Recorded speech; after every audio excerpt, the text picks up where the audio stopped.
Moto back with the bass hookup.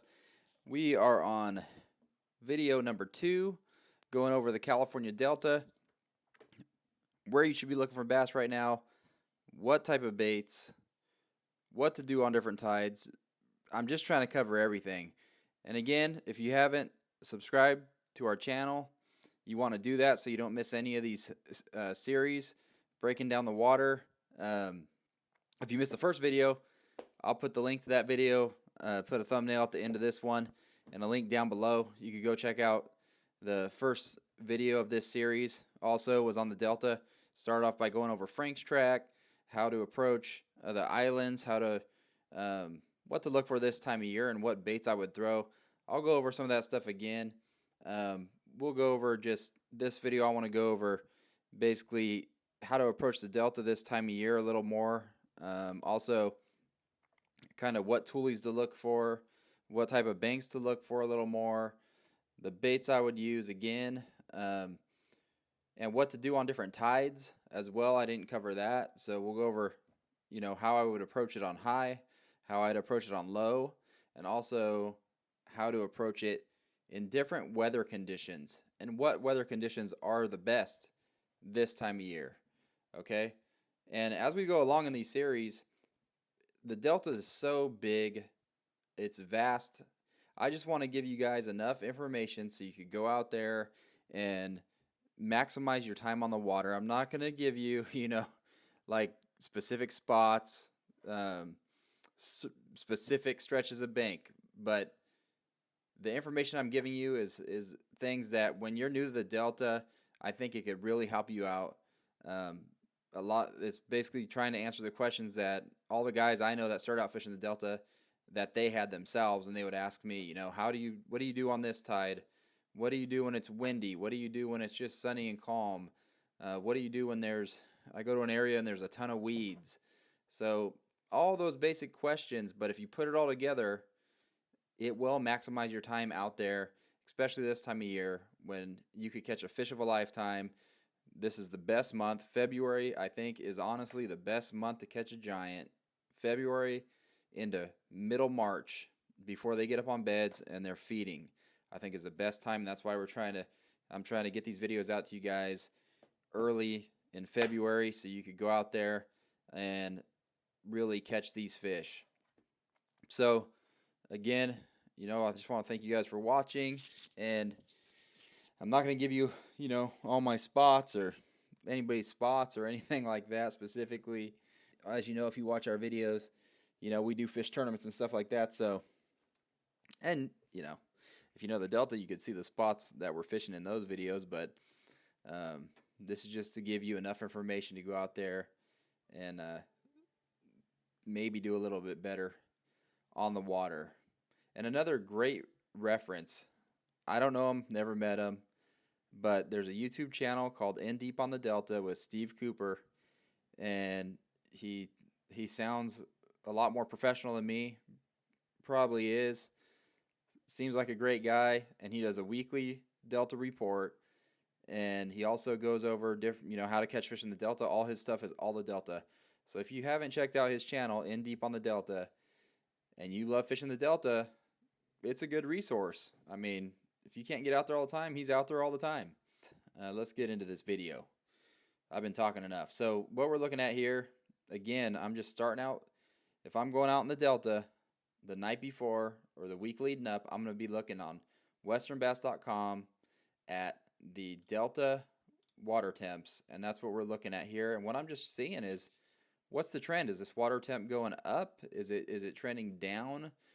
And at the same time, I'm looking at this, and point of reference, I'll say Bethel Island here, it's 52.1. If I want to go fish the Frank's Track area, I'm going to be looking at this, or I'm going to look at the Frank's Track mid-track, 51.9. So right around 52 degrees right now at 1:15 on today's date, February 9th. That's pretty good, because the last video I did only, a short while ago, I think it was only 50, maybe, in the afternoon around this same time. So the 2 degrees this time of year is huge. And then if I look at the weather to put 2 and 2 together, I look at the next 10-day forecast and I see, like for this week, we have the weather's going to be overnight lows in the mid 40s. We have clouds, possible rain, and then it's also going to be up in the highs are like 62, 63 every day. That's a good sign that the fish are going to be getting very active here very soon. I'd say by this weekend, definitely in a couple weeks from now, it should be pretty good. I'm not going to say you're going to go out there and catch a bunch of numbers, although you can pull up on a bank. And I mean, it's happened to us before. We pulled up on a bank in the last hour of the day and caught 30 fish, all 4 to 7 pounds.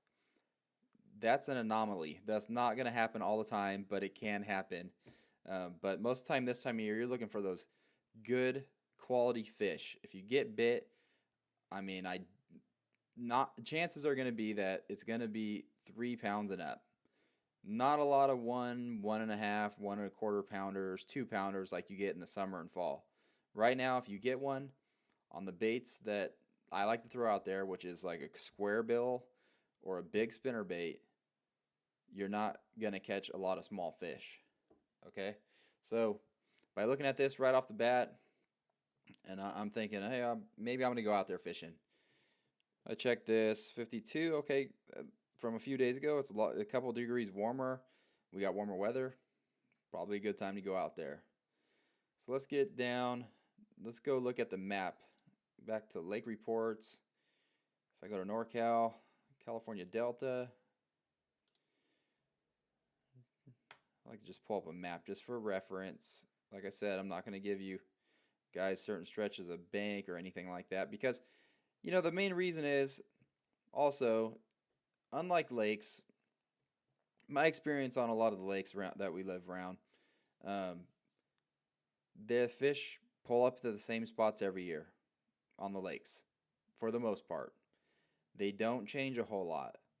So you could go there year after year and catch them on the same island top at this certain time of year, the same bank, certain time of year, and certain water temp.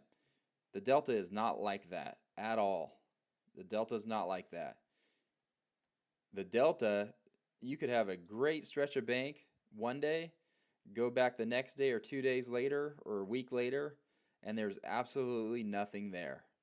The fish move around a lot. So it's constantly changing with the different currents, the different water levels. I mean, I've seen where I had a really good Tule Island one year, and the next year that Tule Island doesn't exist. It got blown out. It was windy that year in the summer or fall, and that Tule Island's gone, right? Or I had a great rock stretch. The weeds were set up perfectly on it one year, and the next year it's completely weeded out. It's unfishable.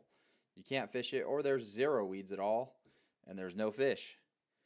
So, I mean, the main reason I'm not giving you spots is because I don't want anybody going there and thinking that you're going to catch fish or it's an automatic thing. It's definitely not. The Delta is not. It's always changing.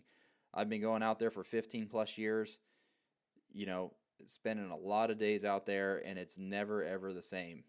Never the same. It's always different, especially now. Maybe back in 2005 to 2008 or 9, you could go on Frank's Track, and everybody did, and there was 30 boats fishing within 100 yards, and everybody caught 20 pounds this time of year. It's not like that at all. I wish it was, but I don't know anywhere like that now. It's just back then the fishery seemed a lot healthier at that time. You don't see that anymore in tournaments where there's 100 boats and 30th place has 20 pounds. It just doesn't happen like that often. So, all right. So let's go over a little recap of our last video. I kind of explained how I would approach any islands here. Let me put satellite view. Any of the islands, and I'm just showing Frank's Track, but any islands around the Delta, really, in my experience, the best portions of the islands are going to be the shallower side of the island this time of year, not the channel side, because all the islands in the Delta have a deep side and a shallow side. And they're going to be the shallower side of the island and the point. Specifically, I like to start at the point of the island and fish around the shallow side of the island, go about 50 yards. And if there's not a fish there, I'm moving. I'm moving on to the next island or the next rock bank. It's just constant moving in the delta, especially this time of year, because when you find them, you'll find a group, most of the time. And a lot of it is just reducing down the water to find that stretch of bank or that one island that has the fish, because 80-90% of the water you're going to fish right now, it's not going to have the fish. Or maybe you'll catch one small one, but that's it. It's just a lot of running and gunning in the delta. If you want to fish the delta and you want to be pretty proficient at it, a lot of running and gunning unless you have a special spot and it has a ton of fish in it. And that does happen a little later on, but like I said, right now, you got to run and gun to find that spot. There's not just fish everywhere. So I like to run and gun, and to do that, I focus on hitting the island points and then working the shallow side. And then also, when you're looking at the islands, there's a ton of islands, right? Some are perfectly round, some are oddly shaped. You have like huge islands like this. You have little teeny islands, like there's a couple small islands in here, this area. I'm looking for islands that have a lot of sparse tulies coming off the bank. And I was looking on YouTube just today, and a good friend of mine, and we've known forever, Alan Fong, one of the managers at Fisherman's Warehouse over in Sacramento. He did a video with Vince, who's I believe the owner. He started the Future Pro Tour, and they do the Yamamoto Big Bass Challenge every year. And he did a video with him trying to, kind of explaining to people what to look for. I can't put it any better than he did. So right here in this video, I'm going to insert a portion of his video. I'm going to put the link to that video as well, because I noticed it didn't even get a lot of views. But Alan explains perfectly where to look for the fish in detail, what Senko to throw, his setup, and everything. So you guys are about to see that right here. Are Tule Islands. I love Tule Islands. One of the things when you come down here to Delta, you go around Tule Island, you're going to find one side of it is deep. So if my boat is up there and I'm fishing 20 feet away from the bank and I'm in 10, 15 feet of water, I'm on the wrong side. I need to go around and fish the side that's the boat when I'm 20 feet out is only in 2 to 3 feet of water. That's the spawning side. So what you do is come down here. Every island has that deep side and shallow side. So key on that shallow side. Alan and I the prior day caught tons of small fish. But as he pointed out, small fish will not get you a check in this big bass battle. I'm going to tell you how to catch the big females. When they move up, those females will be just a little bit behind these males. And what I'm going to do is go up to these flats and I'm going to look for isolated targets. Little clumps of tules, isolated patches of tules. You don't want to fish the big solid walls of tules. You're going to just get a lot of these little males. But if you can pick these little clumps here and there that are 10, 20, 30 feet out from the main tule wall, you're going to get a fish to weigh in the yawn. Yeah.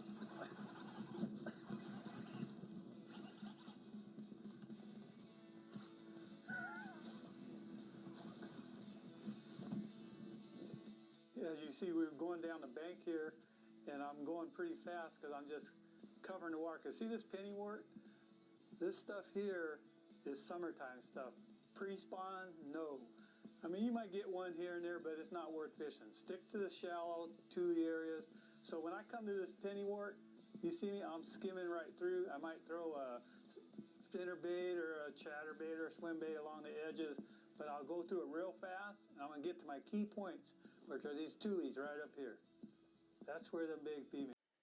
All right, so as Alan explains in the video, there's a deep side, like I said, and there's a shallow side to these islands. And in the video, he actually is showing this island right here. And at the end of my last video, I was telling you all, if I went out there, my main focus to find good quality fish, and in my experience, I mean, I'm sure people could argue with me but all I could go off of is my experience, and that's all I could share with you guys. So, in my experience, the biggest fish I've ever caught in the spring and the numbers of fish are usually right off of the main channel, a main channel, or, this is the San Joaquin, this is the Middle River, and then you have Old River over here. So these portions of the river have a lot more current than, let's say, if you go way back up, in one of these sloughs, like Disappointment or way up here in White Slough. White Slough has a lot of fish. Disappointment has a lot of fish. Of course, they do. Potato, they have a lot of fish. But in my experience, if you could stick around these main, what I call, main portions of the river, and I break it out by the San Joaquin, Middle River, and Old River, which runs from Franks all the way down to Discovery Bay to Grant Line, and you hit the islands right off of those.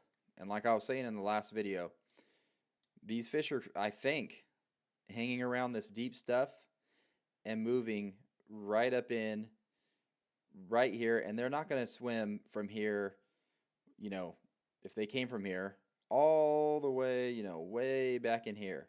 The majority of the fish, they're going to come in here, and they're going to find a nice place to just sit down and go relax and find some food and to spawn is their main thing. They're not going to swim, miles to go spawn from where they were. So there's a lot of fish. If you just follow this river up and down, and there's a lot of islands, like here, all the way to the port of Stockton. Same thing with Middle River.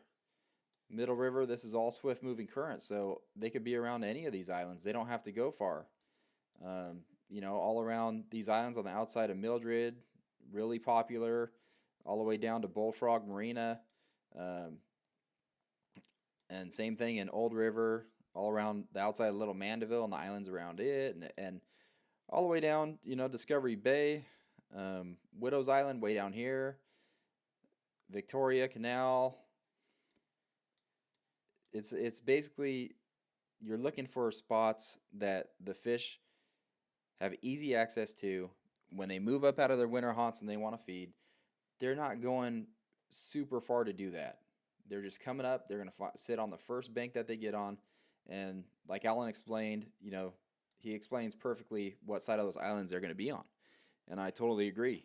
And I've been with him and seen him catch those fish. So he knows what he's doing. So we have two different bodies of water almost in the California Delta. One, we have the river system. Obviously, you're probably saying, well, the whole thing's a river system. And it is. But to me, the way I could explain it the best or break it down is that we have all these entanglements of sloughs and, river, San Joaquin River, all these little skinny backwater sloughs and stuff like that where there's a lot of current. And then we have the flooded islands. And I like to separate the two because the flooded islands pretty much all fish the same as one another when you're approaching them. And all the little islands and rock banks along the river portion, they all pretty much fish the same when you're approaching those. So, again, the flooded islands, you have Liberty Island way up here, way up here. Lots of fish in there. And then you come down here, there's lots of fish just on the Sacramento River. There's actually a ton of smallmouth in the Sacramento River. This is Rio Vista, but there's a ton of smallmouth up here in the Sacramento River. Really fun to catch them. They're on the docks. They're on all the pump houses. Even just along the rock, you could crank them. And then it comes down here, Sherman Island. It's another flooded island. Big Breaks, basically another flooded island. You have Little Franks, Franks Track. While I'm on Little Franks, I just want to point out here, because I've seen it happen so much, and maybe it can help somebody. If you're out here searching around, Little Franks Track has one spot. It looks like you could get in there pretty easily. It looks like a big opening. It's not easy to get in there. Actually, you cannot get in there. From this point right here, all the way right here where it looks it's there, it's open, there's no land. You won't see any land, it's water. So from here all the way to like right here is rock. Do not try to cross that. I've seen a lot of boats hit that. Don't try to cross that on your big motor or on your trolling motor. You won't make it. If you have to go through right here, take your time, stay as close as you can to this island right here, the tip of this island, and come in, and then you could go where you want to go. Even then, it's still shallow. Just take your time. I just want to point that out while we're looking at Little Franks. Again, Little Franks, Franks is a island, flooded island. Franks Track. Then you have Little Mandeville, Mildred. This is what I call three ponds. Some guys call it duck ponds. I call this the horseshoe because it's kind of shaped like a horseshoe, but it's actually Venice.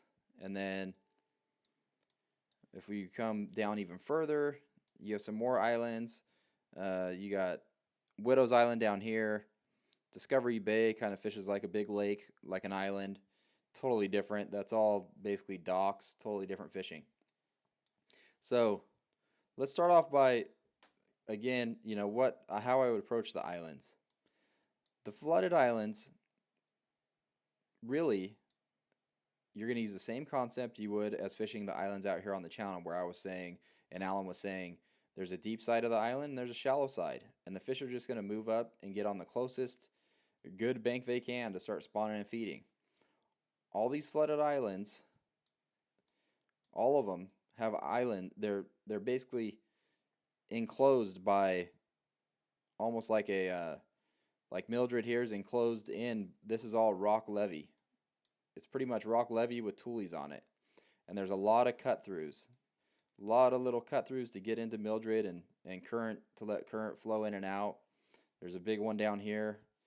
There's one here. So when you're approaching these, I think of them as the same as I would fishing these islands out here. So these, to me, are all little islands. Some of them are pretty long. They're all connected, right? So when I'm approaching them, I'm thinking the fish are going to be coming in through these from the deep water on the outside, and they're going to be moving in to feed. So where I'm going to hit on all these little islands are going to be around these little cut-throughs, and right close to that, any of the bank left and right of that has good tulies on it. Those sparse tulies that are out, like Alan was saying. Not the solid tulie wall. Yes, you could catch fish on that, but if you want to target the quality fish, most of the time they're going to be on those tulies that are 10 to 20, 30 feet offshore, and they're patchy, like you saw Alan catch them on. Perfect example of where they are at. Like I said, I can't explain it any better than that. That's what you're looking for out here in the Delta. So again, I'd come in here and I wouldn't... Well, let me back up. So one of my best friends, he started fishing out here few years ago and had all these questions. One of the main questions is, when I get on a bank, how fast do I fish it?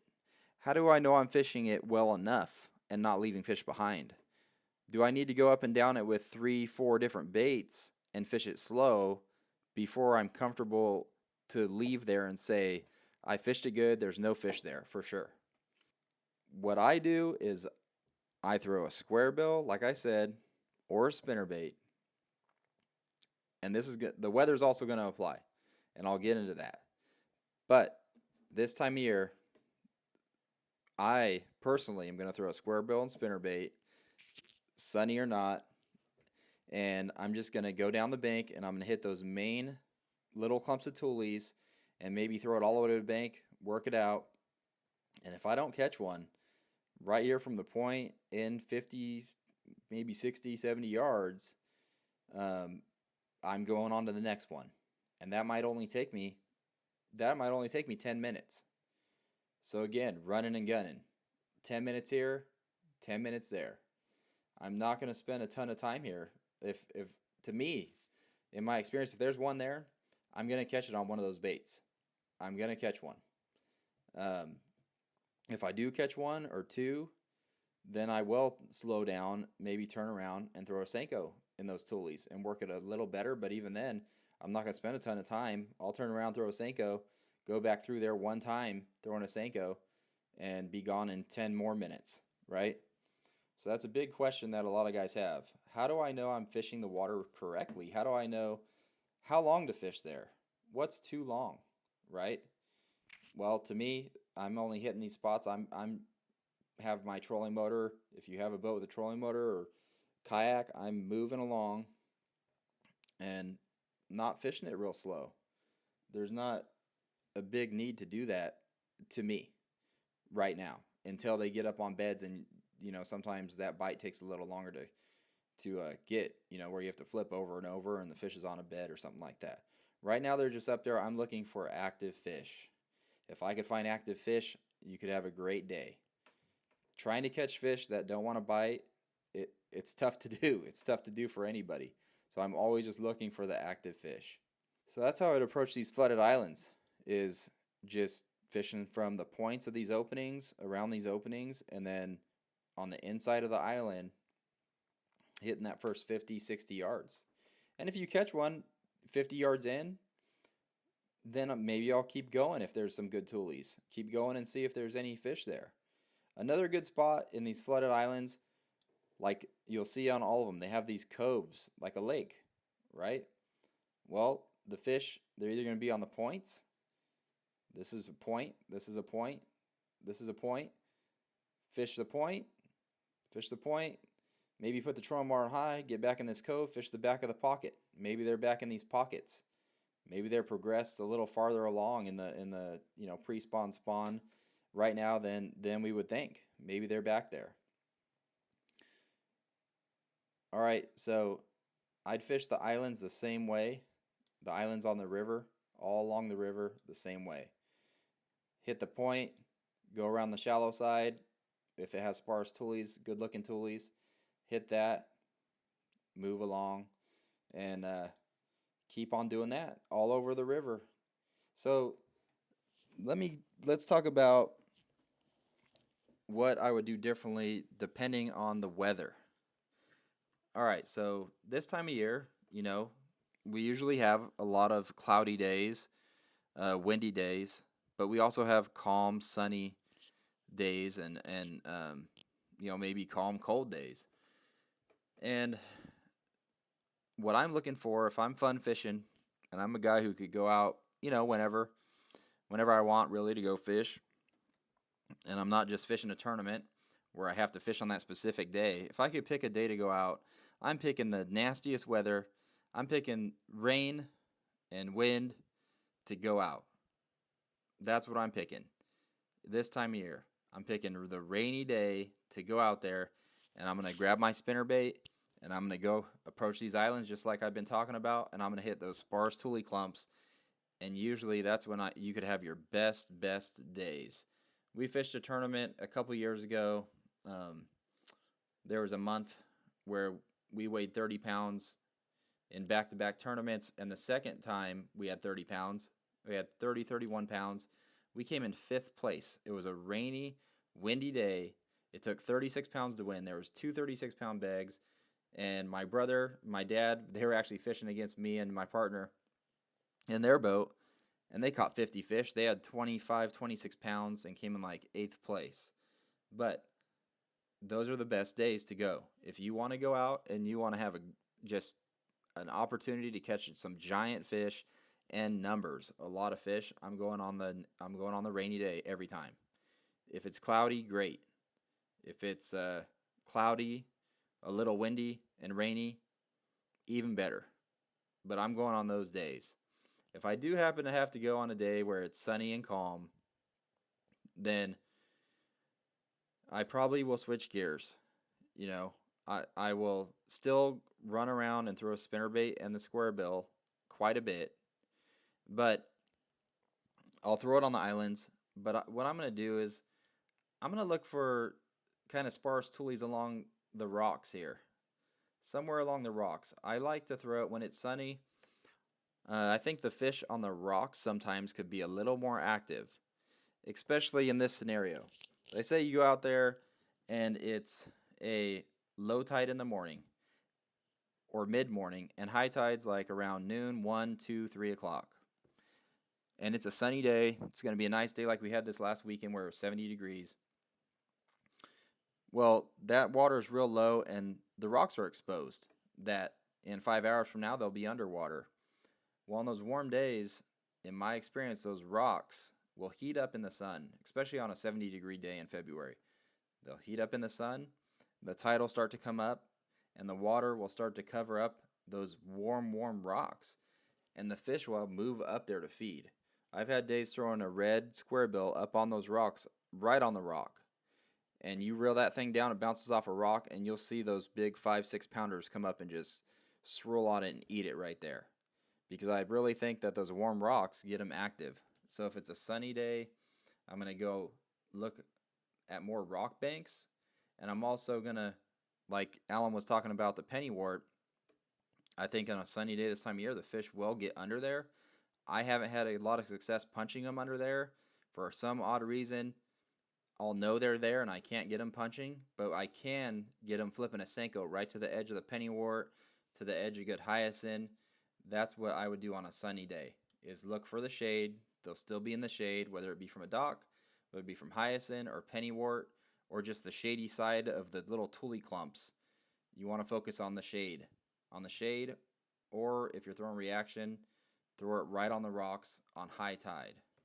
That brings me to talking about the tide. What do you do? And this is everyone's question a lot of the time when they first approach the delta is, do I need to worry about the tide? I wouldn't so much worry about the tide, but there are definitely areas that are better than others on high tide and on low tide. So I like high tide. The reason being, on high tide, the fish move up. They move up into those tules to feed. In my experience, it's always been better on high tide. Or the rocks, the rock banks, they get a bunch of more water, on top of those rocks. And the fish will move right up against them, especially on a rainy, windy day. Your best case scenario to catch a big fish is if you have, like a 10, 15 mile an hour wind, it's cloudy, drizzling, and high tide most of the day, or like the prime, let's say, it doesn't matter what time of day, it's just a really high tide because it's a full moon, it's rainy and windy, and you go out there and you will probably do pretty well. If you find the right spots, you'll do pretty well. Those are the best day. That's prime conditions right there. But you can't always pick those conditions. You get to go when you can.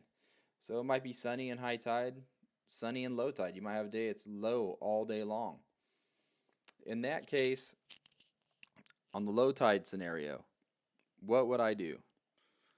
On low tide, I'm still going and fishing those Tule Islands. The fish will stay fairly shallow, and I'm just going to go around and look for those sparse tules that are offshore, and some of the islands where the sparse tules are off even further, and they still have like 1.5 feet, 2 feet of water on them, maybe 3 or 4.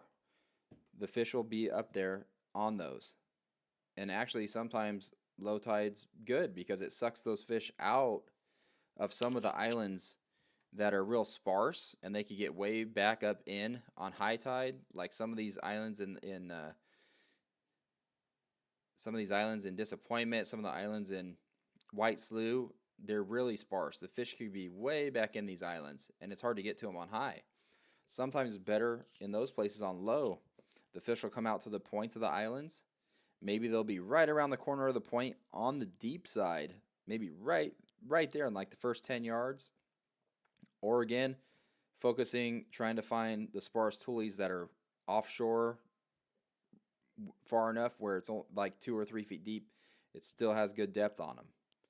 So that's what I do on low tide.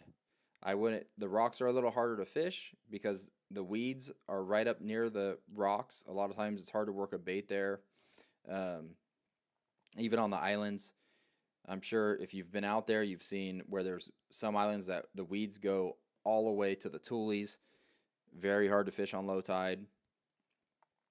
And that's another thing I want to talk about is what type of weed cover to look for, because the Delta has a lot of weeds. This time of year, normally there's not that many, but if you could find inside of one of the flooded islands or around any of the islands, on the river, if you could find an area that has weeds and the weeds are either sporadic, so there's like hydrilla and it's clean hydrilla, not the slimy stuff. I don't really like to fish around that slimy green, weed in the Delta. I like clean hydrilla, and if it's sporadic on a rock bank or on a tule bank, that's great. The best banks I've ever found in the Delta have thick hydrilla, and they're creating basically a lane in between themselves and a rock bank or a tule bank. And so when you approach them, you'll come up and you'll see it's a lot of thick hydrilla and really thick hydrilla, and up in maybe 20, 30 feet offshore, maybe only 10 feet from the hard tule line or from the rocks, the hydrilla stops, just dead stops. It's a clean line. You could see maybe it goes for 100 yards, and it's just a clean lane, and it's just hard bottom, and then you have the tule bank or the rock bank. Those are great spots. The fish will use that area like a highway, and they'll spawn in there and they'll feed in there, and especially on high tide. Sometimes those little alleys like that, as the tide goes out, they'll only be 2 feet wide, but as the tide comes in, they'll be 5, 15 feet wide, and the fish will be right in that lane. Those are the best spots to find. Those are usually big fish spots. Those are usually number spots. So if you find somewhere like that, that's even better. What it all equates to is spending a ton of time on the water. Going out there, and instead of maybe going out there and starting to fish right away, I'll use some of my time to just drive around and look at what I have in front of me. Look at what the Delta is providing to me. I'll drive from maybe Disappointment all the way down to past Bullfrog Marina, or past Mildred, and then I'll shoot down Empire and go up to Turner Cut and come back up onto the San Joaquin and go down 14 Mile. I'll drive all of that because there's always little spots of the Delta that once you see them, and you have experience, you'll know there's fish there because of the weeds, because of the tules, because of the water clarity, because the water clarity will be different everywhere you go this time of year with the water coming in from the rain and things like that. So it all comes down to spending time on the water and also covering a lot of water. Try to cover water. That's my best advice to you. Cover water and just hit the point, fish it in another 50 yards, and then move on to the next one. Just keep covering water, and you'll find the fish. So what areas of the Delta are the most productive this time of year? To me, I think everywhere in the Delta could be productive. I know that's vague. I know, it'd be better if I could give you like good little spots, exact spots to go try. But to me, everywhere in the Delta, let's zoom out, from Liberty Island all the way down Rio Vista, all the way to Sherman, Big Break, all the way down to Grant Line Canal, it's all productive. But there's only certain spots that are productive, and again, if you just hit the tule points, I've said it so many times, but watch Alan's video. If you follow those instructions and you hit the tule points and you hit the shallow side of the islands, and specifically look for tules that look like those in his video. And in another portion of the video, I also put in there what good tules look like. If you hit spots like that and stay away from islands or rock banks that just have a hard tule, clump, or nothing, you are going to maximize your time out here on the Delta, anywhere from Grant Line all the way up to Liberty Island. If you could find those stretches that have the right tules, it has the sparse tule clumps out offshore, and the right depth of water, not too many weeds, you'll catch fish. Okay? That's what you got to do, and you'll catch fish this time of year. You have a great chance of catching a double-digit fish out in the Delta on the spinnerbait or on a square bill or a Senko. You have a great opportunity to do that right now. And I say you could catch them anywhere on the Delta because there's islands all throughout the Delta. They're everywhere. They're everywhere. And there could be fish anywhere along here on those islands. Then as we move into spring, they'll start to move back maybe into some of the bays, some spawning flats where the water warms up a little faster, where there's a little less current. But these fish out in the Delta, they'll spawn right in the current as well. So hopefully you guys learned a lot from this video. From Alan's video, again, I'll put the link to that video. I'll put the link to our first Delta video. And I think we're going to try to head out there this weekend, get some footage out there actually fishing, explaining a little bit more. So like and subscribe so you get to see that. You get to see more of this series. We're going to do more on the Delta. It's always changing. It changes with all the different seasons, changes with different tides, different weather, year by year. Like I said, one year there'll be an island there, next year there won't. Or one year there won't be anything there, next year it'll be a big old Thule island. So it changes all the time. But the basis of how you want to approach the Delta, in our opinion, stays the same.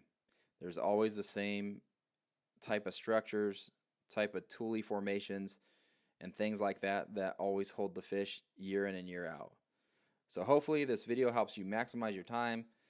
You got to see exactly what that looks like. Maybe you didn't know what it looked like before or whatnot. And, where to fish on high tide, how to kind of approach it. And, yeah, hopefully you maximize your time out there. You like this video. We'll have more coming for you. We'll go to some of the lakes. I want to do Clear Lake pretty soon as the bite up there is starting to pick up. And we just went out there and caught some good fish. It's still a little bit slow, but definitely caught some good fish. Clear Lake's going to turn on. Everywhere's going to turn on. So I really look forward to getting that to you guys and getting out on the water. If you see us out there, say hi. We appreciate it. Again, we're just trying to share our knowledge. Just because, we love talking about fishing. I could talk about fishing forever. We're, in the industry, so it's just our passion. And I think everybody, whether you're a beginner or experienced angler, it's all just about the love of the sport. Sure, tournaments are fun. They're competitive. It's fun. A great time. We love fishing tournaments. But at the end of the day, fishing's supposed to be fun. Just want to make it fun for everybody. If we could help out a little bit, then, we could feel good about that. So, thanks for watching. We'll see you next time.